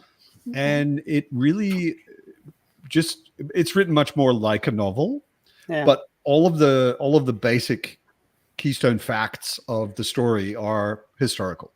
Yeah. And it really gave me a feeling for like the time period, the way people were, the way they acted, the way politics was, because there's all these reasons that they can't have their duel the way they want to have it, and they have to wrangle around to figure out, how to kill each other in the right way, kind of thing. It's really good. Civilized. Yeah, here's the thing that I wanted to say, about the Frankopan Silk Roads. It's really interesting because it's a great book in that regard. But when it came out, I remember it, people started talking about it. It was a bit of a success when it comes to this kind of book, sort of, more popular than most history books, I guess. And I was talking with some friends from like the history department, and there's people like at a historian conference, and they're like, I don't get why people like this book so much. We've known this shit for 20 years. I'm like, yeah, but you've worked in you this were field for 20 years. You were also unable to talk to anyone about it, and he finally did. Yeah, probably there's more to the fact that he obviously, Frankopan at the time was already a well enough established historian that he could actually get a publishing deal for that kind of book, whereas someone, some adjunct who works, who slaves in the mines, the dark satanic mills of education forever, they will never get a publishing deal, even if they know way more about the subject than, say, Peter Frankopan. Yeah. They will just not get that. Yeah, there's something to be said about what Matt said earlier, is being able also to convey it to the public in a way that most people are going to understand it. And, Frankopan has that ability. So it's... yeah, definitely. I have zero sympathy for an academic sitting in the ivory tower being angry that people are learning about history. I'm like... No one was angry. I think, like as I said, like there's a lot of frustration for people working in academia because, especially in the humanities, most people working there get paid very little, have to do incredible amounts of work, and they will never get the chance. They may be able to write an even better Silk Roads, but if you are not one of the 3 professors who have like an actual chair in Oxford, Cambridge, or one of the American, you will not get the chance to publish your work with an actual mainstream publisher to the major market. All you can hope is that from time to time, at like 10 p.m. when you finally get home from like your university work, you get to write a paper that maybe gets published in a journal, because you will never get that chance of getting published. Yeah, and that's like the other part of like how the university system is so fucked in a lot of ways. That yes, it's a skill. Not everyone has the skill to talk to the public at large, but it's also very much about the chance, and very few people even get that chance. Yeah. No. Daniel says he has. Hello, Daniel. By the way, I think he just recently joined us. Says he has a friend who's an academic, and he has a near incomprehensible book he wrote. He really did try to read it, but understanding even a single sentence is a massive chore. And of course, it's entitled Afrofuturisms, Ecology, Humanity, and Francophone Cultural Expressions. See, that sounds really interesting. That rolls sounds like, right off the tongue. That sounds like a real bestseller.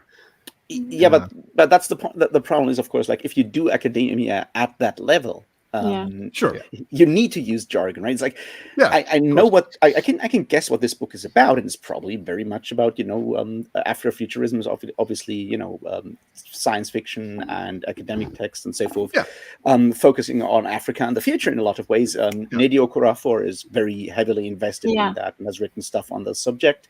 But if you look at France and its history in Algeria and Northern Africa, for example, and Central Africa, there's bound to be Afrofuturism in that light, whereas most of Afrofuturism at the moment happens through people like Nnedi Okorafor and so forth in an English and America focused English language context, and so having that kind of work makes a shitload of sense. But it's probably also for 50 people. Yeah. You wonder though if it would go through, because there's a whole world of comics, French-speaking comics, BDs, which is, well, obviously not as big as the Americans and English, but it's pretty big. So I wonder. I was so excited the first time I ever went to Belgium. I had to do, like 15 years ago, 20 years ago, I had to do some work in Belgium. I was working for an agency in Hamburg, Germany, but our client was in Belgium. So I had to go to Belgium. The first time I went to Belgium, and I'm walking around in Brussels, and I came around a corner, and the entire side of a 3-story building was painted with a Tintin mural. And I was like, okay, this is weird. And then I went into literally the most beautiful bookstore I have ever been in. Everything was wood and brass. They had leather armchairs and everything. And I only went in because I looked through the window and I was like, that looks like a really sexy bookshop. I'm just going to look. And I went in and I started looking. And then I went over to the guy behind the counter. I was like, do you have anything other than comics? And he was like, no, the sign on the door. I was like, yeah, I don't read your language. What's the sign on the door said? And he said, yeah, we're a comic shop. And I was like, fuck off. You are not a comic This is shop. not what The Simpsons taught me about comic shops. I've spent a lot of time in comic shops, and every comic shop has a guy with a badly trimmed beard who weighs 3 times as much as me behind the counter, and you're a really sexy, well-dressed dude in like the sexiest bookstore I've ever seen. This can't be a comic shop. Hey, I used to work at a comic shop. I resemble that. Yeah, but What did you call it? The ninth art.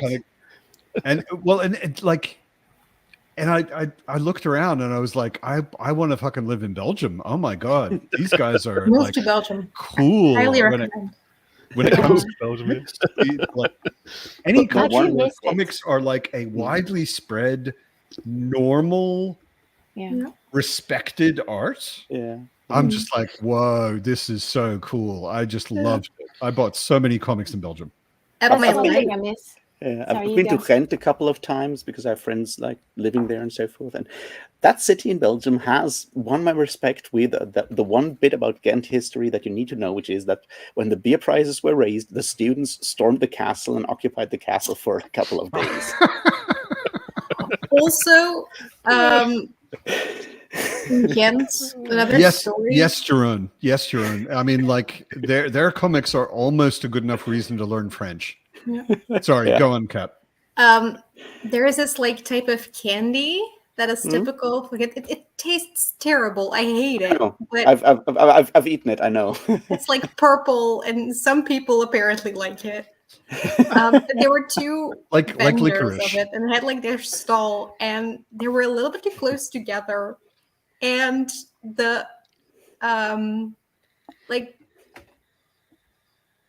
they started fighting, and it became so like intense that they now have a law where there needs to be at least a certain distance between vendors of this thing, and like those 2 vendors can be nearer to each other than a certain distance, and like the type of candy, they call them noses because of their shape, and so it's known as the War of the Noses. That's hilarious. I love Belgium. I mean, I was in in Brussels. I was only in Brussels, so our client was there, and I was in lots of really old school, traditional Brussels beer halls. Yeah. And I just like constantly just, oh my God, everything's so beautiful here. And then there's fucking murals about comics all over the place. And the sexiest comic book shop in the world is in Brussels. Wow. And I was just like, this is all pretty cool. And the people I met in Belgium, although a lot of them speak French, they're not assholes like most of the French people. Like in France, most people I met in France are assholes the first time you meet them. And some of them, like, that impression never goes away. Parisians specifically are like complete dicks. Unbelievable. Did you know that? Is there anyone Parisian in the chat or the? You know, like, I don't want to step on anyone's baguette, but you know. Did you know that Brussels has a part of the city that is called Stalingrad? I did not know that. Now you do. Why? I have no idea, but I drove there with a friend. So we picked up a band there for a tour, and we rented a van at a place in Germany near to Dortmund that is called Preußen. It's spelled differently than Prussia, but it sounds the same Prussia. in Germany. And we picked up the band in Stalingrad in Brussels. So we made it from Preußen to Stalingrad in one day. Fair enough. Speaking of comics, I just ordered. I'm a huge comics fan, have been forever. And today I just ordered a signed copy of Matt Wagner's Grendel, the first story with Hunter Rose, which they're reissuing in a gorgeous hardback edition, which also includes some loose art that you can then take out and frame. And it was stupid expensive for what it is, but like Grendel and Mage, like, does anyone know Matt Wagner and his comics? I know. Yeah. I know. Mage changed my life because when Mage came out, Mage is basically a modern retelling of the King Arthur story. Yeah. Sort of. And the main character, when it came out, when I was in university, I picked up this comic and opened it up, and I was like, oh, fuck, that's me. I mean, Kevin Matchstick, who is the reincarnation of King Arthur, looks exactly like I looked when I was 20. Like, exactly. Same haircut, same beard, same body build, everything. And it was just like such a personal comic for me. And such a good comic just in general, beyond that as well. And then I read everything Matt Wagner ever wrote and or drew and wrote. He's a writer and illustrator. Yeah. And Grendel is this. It's interesting. I mean, obviously Grendel is the monster in Beowulf. The Grendel story in the comic is essentially a demon which possesses people. Grendel is the demon, and it started out as there was this guy who was kind of a, I don't know, super assassin who was possessed by Grendel. And there's a whole story there, and it's really good. And then the next Grendel story that came out was 150 years later. And Grendel had possessed a totally different person. And it's a totally different story, but it's driven by this demon that is possessing people. And it went over a few thousand years, the whole story. And it started out as kind of there's a 15th century-ish Grendel story, and there's everything in between up to like a far future sci-fi Grendel story. It's such a good series. On Grendel, have you watched the Beowulf? Jerome, I have to interrupt you, Raph. Jerome, Grendel does not look like Venom. Venom looks like Grendel.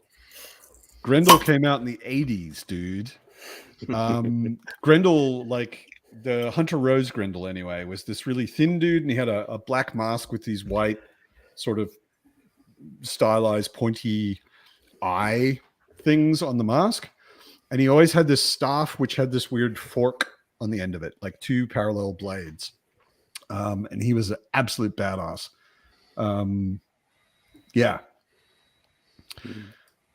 Grendel is a comic that is well worth reading. I have all of the omnibuses or omnibuy or whatever they're called. See, you can Up on ask my Kat shelf. because she has to know what the correct plural is there. Exactly. You Greek and Latin expert?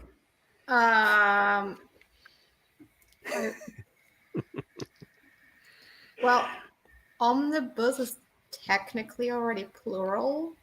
Yeah. So, like, I don't know if you can Pluralize pluralize it. it again. So the multiple omnibus. Omnibuy, omnibus. I'm going to stick with omnibuy just because it sounds silly. Hello, Matt, Beard of Darkness, another Matt. Hello, Matt. Yeah, it's like BookTube is so full of mats. I went to like, was it a Indeed. Grimoire? One of those like where everyone shares their videos, and it was like Matt this, Matt this, Matt this. Like 5 mats sharing their videos. I'm like, Well, at what's least wrong? Miggins doesn't call himself Matt, That's true. but he is a Matt. Miggins is a Matt. Beard of Darkness is a Matt. I'm Matt. Matt's yeah. fantasy Matt's reviews is a Fantasy Matt. book reviews. Yeah, exactly. We are Legion. We Matts and Matt Wagner. Yeah. I'm so excited. Like a signed hardback special edition of the first Grendel story is like, oh, That's pretty cool. He self-published that for a while, right? yeah. Yeah. I mean, I love think those his stuff. I love I that think stuff. his back then. very first Grendel stories he self-published, Yeah. and they were really small and sort of underground, and then eventually Dark Horse caught on, and they were Yeah. like, Right. Yeah. "That's cool." So I think he it's a did Dark some- Horse property now. I think he did a little bit with Image too, but Yeah, but Talking of self-published. yeah. Go ahead. Sorry. Talking of self-published, are you reading any of the SPFBO 9 books? I am ashamed to say I am completely out of touch with Spiffo somehow. Like all of the self-published stuff I think I've ever read was written by someone I know, and that's why I read it. Yeah, And it was me luckily too. good, you know. But I just got this. I just got the Bold Ascent. mine's on the way. Vaughn Bold Ascension, Roycroft, Vaughn yeah. Roycroft, yeah. He sent me this. This is great. Yeah, I can't wait to get to it. yeah. Me too. Me too. I've got I'm really the interested to see how it develops. I think it was Philip's choice, Murder on Spindle Manor. I've downloaded I've heard that one. a lot of that people sounds talking really about that good. lately. Yeah. Yeah, Phillips talked about that. Yeah. Yeah, and I think Tori was also. She's also, I think, one of the judges, and she was saying, I think that, and what's the other one? I was just looking at it today. There was another one that she Wick or something. Wickwire Watch. Yeah, Wickwire Watch. She was also saying that that's also pretty hot. Speaking of Tori, Bloodstone. I just finished the Bloodstones. Yeah, I saw your video. It's That's good. It's I not that I was expecting anything bad from her, but it was a lot better than I was expecting. Because like my relationship with her writing is basically only her telling me that she wrote a book that I wouldn't like. Oh. which was Phased, right? And Phased is sort of YA, but not really. And it's about werewolves and supernatural and whatever. And she was assuming I wouldn't like it. And I bought a copy just to support her, which I haven't read yet. But she's a friend, and I was like, she wrote a book. Of course I'll buy it. It doesn't matter if I read it. She gets money, you know? But then she asked me if I wanted an e-arc of the Bloodstones, and I said, of course I do. And it's pretty fucking hot. Damn, it's good. I have so many questions which won't be answered for many months. You know, she actually asked me, like, we text a lot. So as soon as I finished the book, I was like, when are you fucking writing the second book? And she was like, yeah, you know, I'm starting working on it, and I want to really, really seriously get going on it in January. And I was like, that is not good enough. That is so not good enough. I have so many questions. She was like, what? I just all my questions. She's like, some of those I could answer. Do you want spoilers? I was like, no, That's not how I that don't. I want the fucking book. Get to work. I mean, her Yeah. enthusiasm when It's she good. was presenting it in her video was so genuine and so lovely. Yeah. But yes, I do want to try. And the book she also talked about, The Advent of Winter, that sounded really interesting. I backed that. I'm looking So forward to that one coming in. Yeah. Because it's, I mean, of course, you know, a short story from Tori, I'm super happy about, but it's a bunch of other people that I've also heard of and respect, who I don't think read anything by. So it's a good sort of taster box for a bunch of different people. Matt, the Beard of Darkness, which is an awesome name, by the way, Matt, has interviewed most of the finalists of Spiffo 9. So cool. I mean, like I said, I'm totally out of the Spiffbo world. I only recently found out that Spiffbo was started by Mark Lawrence, who is a successful traditional pub author. And I was just like, that makes it even cooler. Like this author who's doing pretty well and he's not self-publishing, started a self-published thing. That is very, very cool. Yeah. I just I loved his latest, the book that wouldn't burn. It was I've got that on my Amazon wish list. But wonderful book. Yeah. I have a mixed relationship with him. I read. Well, that's the only book I've read by him. I have never read his earlier stuff. I just thought I picked up Prince of Thorns a long time ago. Sucks. And I wouldn't even say it sucks because that sounds like it's badly written. And I wouldn't say it's badly written. It's not badly written. It's just I don't want to spend that much time with a fuckwit. You know, like the main character is insanely annoying. He's just such an asshole. He's like a constant asshole who refuses to learn from anyone around him. He's just such a dick. And I got like Log and Craft. I got 300 pages into it, and I was like, I feel like this is draining my energy. I am not. Well, then you were already mostly done. That first book isn't very long. It's not that long, but I was persevering because I'd heard good things. And then I was like, no, fuck this. And Philip is a huge fan. Philip Chase is a huge fan of Mark Lawrence. Not just that series, but he said I forget what the series is called, but Red Sister and something sister and another sister. There's Book of the Ancestor, and then there's Book of the Eyes. And Book of the Ancestor, he said it's totally different. It doesn't have that feeling. Yeah. And it's good. So I want to read that eventually. Well, look what Daniel said there. He's really good with words. Like, yeah. Mark Lawrence can write. I just think that like the first trilogy, the Broken Empire one, he was incredibly ambitious with what he wanted to do, and he failed. But I have respect for people failing with, big ambitions. I still think he failed. So the book that wouldn't burn, Daniel says the book that wouldn't burn is considerably better than previous work from Mark Lawrence. And it sounds like that. I mean, I've heard so much good stuff. I had a great time reading it. The characters are very easily enjoyable, and I had a great time reading it. And it's about a magical library. I mean, what can go wrong with that? Yeah. Yeah. Is he a scientist? I mean, what's that? Is he a scientist? Or does he have some background in science or something? He is actually, yeah. Yeah. His previous job was as a scientist, yeah. Yeah. Yeah, he's I saw he was on Dear Dr. Fantasy not too long ago, and I watched that the other day. Yeah.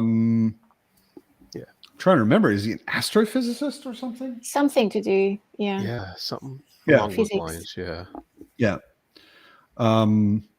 Yeah, it takes a certain talent to write people who are repellent or unpleasant. And this isn't a critique on him. I'm not criticizing him for writing Yorick and that series. It's just, I personally don't want to spend time with that person. It's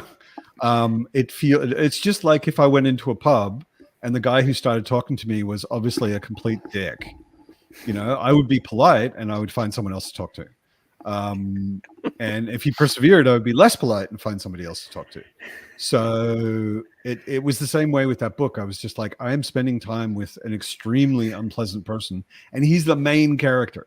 Like there was a guy in Tori's novel, The Bloodstones, that my first reaction to him was, this guy needs a good punch in the throat. And and everybody who read the book so far agreed with me. All of the people who are reading the arc, everybody agreed. But he's not the main character that you're meant to follow around everywhere all the time. You know, Yeah. he's a character, and obviously being set up to be kind of the bad guy. So yeah, I just don't have much of a tolerance. I started fantasy with this, where all of the good guys are really good. You know, I don't necessarily need that. I mean, I also like Jabbercrombie, but yeah, I tend to like good characters much more than I like extremely abrasive, idiot, bad characters. Most unpleasant main character I've read is in a book is Patrick Bateman in American Psycho. Yeah, I knowing what I know about that book, I don't see any point in me trying to read it. I couldn't really tolerate the movie very well either. I mean, I understand it's doing something interesting, but it's just not an interesting thing that I want to spend time with myself. Yeah. It's getting late here. Yeah. I'm getting the feeling that we're winding down anyway. Yeah. So Kat, you said you're actually in Belgium. You're not just Belgian, but you are in Belgium. So Vero, you're in the UK. Raf and I are in Germany. So I don't know if I've ever been in a live chat where the American was the minority. I like it. Yeah, it's a nice change. Feels good. Like we're all in the same times. I'm always so concerned with other people's time zones because everybody is somewhere else very what far I find away. interesting though is that there's like several like Belgian booktubers. Booktube is like when you look at like population size to a number of booktubers doing English booktube content. Belgium is way up there. That's true. That's weird somehow. Like, yeah. Why do you think that is, you Belgian women? Well, I'm in England, so I don't know. Yeah, but you're Belgian. I think that most people would do booktube in their native language, but like Flemish Belgian people realize that no one speaks their language, so they do it in English. That's actually very, very advanced self-awareness, because the Danes do not realize that nobody speaks their language. Also, if you read fantasy, like you have to read in English because it's either like super old fantasy or it's like half a series gets translated and then the rest of the series doesn't, and you're like waiting. Why? You can have that in English too. Just read Rothfuss or Martin. No translation necessary. There are some finished series in English. Yes. No, I know what you mean. I don't read in German. I can read in German. I just don't like to. But when I go to, like, Berlin has one of the coolest only science fiction and fantasy bookshops that I've ever been to. Like, all they sell is sci-fi, fantasy, and a little bit of horror. And the front half of the shop is German, and the back half of the shop is English. And I always look at the German stuff, just sort of like, because there's a whole world of German fantasy and sci-fi I know nothing about. Yeah, and I've gotten that impression because I read enough German that I can pick it up and go through it, and I'm like, this doesn't actually sound very good. Okay, I'll go back to the English section. There's one German fantasy that I in theory there seems to exist in English translation, but I've not encountered it anywhere as viable. That I wish more people would read, and it's incredibly unique and well done. And what is it? It's Stein und Flöte. Stein und Flöte. Okay. Yeah, it's a big boy. It was written in the 80s. It's has more of a fable, fairy tale, mythic kind of vibe than anything you would consider contemporary fantasy. But it's it's just incredibly well written about this guy. who kind of makes his way through his life and fucks up a lot for all kinds of reasons. There's a Fitz quality to that guy. I was going to say that is exactly why I love Fitz. Yeah, because he's not a comic book superhero. He's not even a capable fantasy hero. He just makes everything worse almost every time. Yeah. And it's very relatable, you know. It's Stone and Flute is the English version of that, and it's a really good, really interesting book and very unique. Okay. Interesting.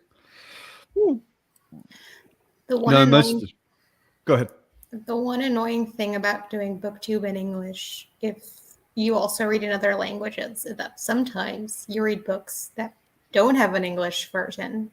Ooh, yeah. And it's really awkward to talk about it and to recommend it. True. Yep. For my free Dutch-speaking viewers, here is a wonderful book. What do you mean, Britton? You are liking this conversation? Oh, you mean that I was suggesting that we stop? I mean, we don't have to stop. Not at all. We just had a pause. What kind of whiskey you drinking there, Matt? I'm drinking a Glendronach. Oh, nice. Portwood. Huh. Yeah. Okay. Yeah, I had an experience once. I have a weird tradition, or at least most people I know think it's weird. I came to Germany originally. Story time with Matt.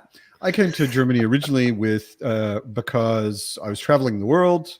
I was going all over the place while I was traveling. I met a German lady. We kind of got together, got along really well. She went home. When I got to Germany, I visited her. And 10 years later, after living with her, marrying her, divorcing her, and developing a life in Hamburg where I was, we didn't see each other for years and years. And then at some point, she invited me to Christmas. She has since then remarried an awesome Scottish dude who has way too much money. He's like a partner in the biggest law firm or something in London. So she lives in the UK now, and they bought Downton Abbey. Not really Downton Abbey, but like when you first drive up, it looks like Downton Abbey. But if Downton Abbey was like, I don't know, an eighth of the size, you know, but it's an old manor house that some noble surely used to live in. And she invited me to Christmas one year in their fucking mansion in the countryside outside of London. So I went. And her husband is this huge Scottish dude, totally bald, and just the sweetest guy you can imagine. And after Christmas dinner, we're like exploding. We've been eating all day. We've been drinking all day.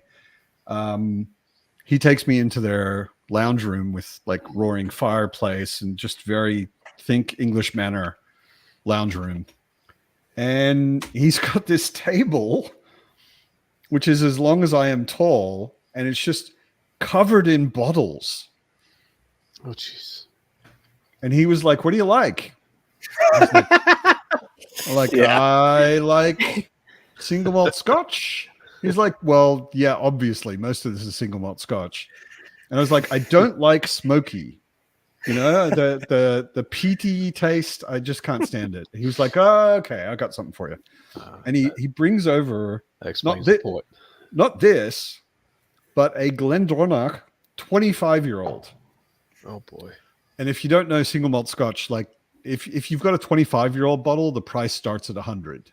Yeah. You know, and this was a 25 in a special cask, so it would probably cost him $250 a bottle. I don't know. And he gives it to me, and I start drinking it. I'm like, oh my God, I could never drink Scotch again unless it's this, and I can't afford this. That's the problem with those. Damn you. Ones. Yeah. So that's how I got onto Glendronach.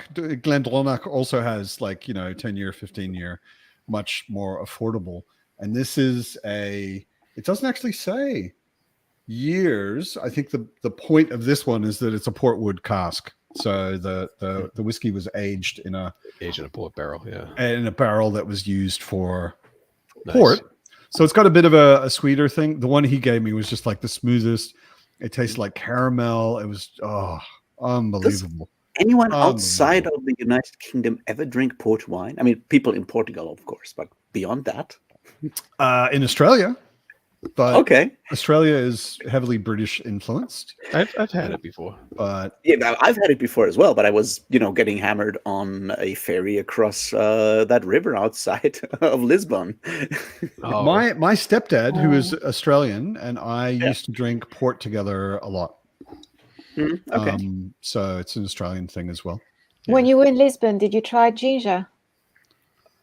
What's that? I wasn't there for long.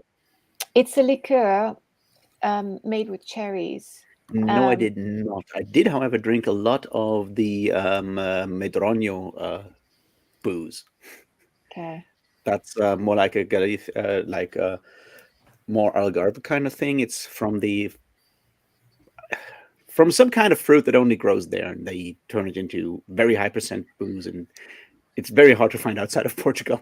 Yeah. I only was there for like 25, something like 30 hours. We flew in on like Friday late night, went to a metal festival on Saturday, and flew back to Frankfurt at like 1 a.m. on a Sunday morning. Okay. They have these counters. You get just the little drinks, and it's just those shots. It's just crazy. Yeah. Raf, there's a comment for you from Heidi. I just checked your channel and see you have a video on the Stone of Farewell. Looks like Memory, Sorrow, and Thorn is going to finally get some BookTube love in 2024 with 2 different read-alongs. I am not necessarily doing a read-along. I'm just barreling through the whole thing. I'm already 50% through the first to Green Angel Tower. I had one of those depression moments on Friday, so I went to the gym and started listening to the audiobook, and then just did nothing the entire rest of the day but listening to Stone of, in this case, to Green Angel Tower. So I'm halfway through that, and I'll probably be done by Tuesday, and then I'll move on, and then I'll finally get to the new books, which I haven't read because this one I've read before. Also, I really want to get back to those. I read Memory, Sorrow, and Thorn, I don't know, when I was 18, I think. Yeah. Like they're that old. And I haven't reread them since, but I remember reading Otherworld. Is it Otherworld? Yeah. Otherland. Yeah. Otherland, which I liked. I read that a bit later in my 20s, I think. And I really did like. I liked the setup. I did really not like the ending. I think Ted Williams. I don't even remember the ending. Incredibly good at describing worlds, but he's not very good at bringing a story to an end. That's not his strength. Okay. I need to step away for just a moment. Talk amongst yourselves. I'll be right back. So did you, Jared? Did you read what's it called? The Dawn of Everything by Graeber? As a history fan? No, I have not. No. Graeber, huh? David Graeber and David Vengrow. Graeber is the guy who wrote Bullshit Jobs and Debt the First 5,000 Years. He's an anthropologist, and Vengrow is an archaeologist, and they wrote this thing, which is largely a response to stuff like Sapiens and Guns, Germs, and Steel by Jared Diamond, and sort of like looking at alternatives to these like sort of monolithic approaches to human history. And it's like, well, look, this is all the things we also could have done because we have records of stuff being not the hunter-gatherer to agrarian society to then property, and then we develop liberal democracy and capitalism at some point narrative that you have very often. It's like, no, look, we have all these alternative bits, and they do take a lot of sources from Native American archaeology and stuff from like South America and things like that. So it's really interesting in that regard. That would be interesting, yeah. Graeber, so it's Graber. Graeber. Graeber. Okay. David. I'll check that out, yeah. I did read a book came out a couple of years ago called Kindred about. It was a whole bunch of new research about Neanderthals. And that was fascinating because I learned a lot of stuff that does away with all the stereotypes that you hear about, with Neanderthals and stuff like that. And it was quite interesting. Even though it It was a little dry at some points, but Yeah. but I was able to get through it though, and it was the stuff you do learn is actually pretty cool. What I find so funny about the Neanderthal thing is that my ex-wife's sister lives in Wuppertal, which is the town where the actual Wuppertal. Neanderthal. Wuppertal, yes. I've Which been is there many times. Yeah, which is where the Neanderthal is, where the Neanderthals get their name from. It's like, yeah, I know Right, this yeah. place. And it would be so easy to go like nothing has changed in the last 10,000 years, which is obviously wrong. Mm. Britain says, I thought you were doing a culture read along. I think that's for you, Raf. Yes, I am doing a culture read along. That's an actual read along, and He also says, wait, you were married? Yeah. Okay. Yeah, I was years I've ago. also- I found my way out of that. Yeah, me too. That happens. Oh dear. It Happens did a not lot. work. It did not work, and I'm certainly partly to blame for that. Me and my My ex-wife, monk-like existence on a lonely mountain is, well, very monk-like. I think me and my ex-wife are much happier now than we would have been if we were still together. Well, that's So- good. Yeah. That's good. Her life We've is been doing really married. nice. We've been married for 26. Well, we've been together for 26 years. Oh my God. I can't imagine doing anything for 26 years. Britain, And that's he's not what a reader. Okay. that was the Neanderthal book. Yeah, he was asking if it was the Octavia Butler book. No, it's not. Of course it's not, but same name. Rebecca Rags Sykes. Well, everyone, it was lovely to meet you all, but I'm going to have to go. Very because nice. Tomorrow's Monday. Indeed But it nice is. to see all of you. Likewise. Nice to see you in real, or at least in moving with audio for the first time. Thanks for joining. You're welcome. See you. Yeah. Bye. See you in the comments. Bye. Bye. Yeah, I should probably go as well. It's Yeah. it's 11 here 11-ish, yeah. in the evening, and I am working tomorrow as well. I have an email to read that I've been avoiding reading all day, and it is actually connected to the culture read along. Okay. I asked someone if they would like to have a conversation about the culture, and I'm dreading the answer. Okay. Hopefully they just say, of course. That Comment would be really comment for you, Raf, from Bex. How could you think Raf had never been married? Certified stud of BookTube. So there, that's a good ending for you, at least. I have nothing to add to that. Cool. Thank you all for joining. Thank you everybody in the comments for joining and commenting and asking questions and stuff. It's really been fun. This is the second of these that I'm doing. I'm planning on it basically, unless something happens one weekend, I'm planning on it basically being something I do at this time every Sunday.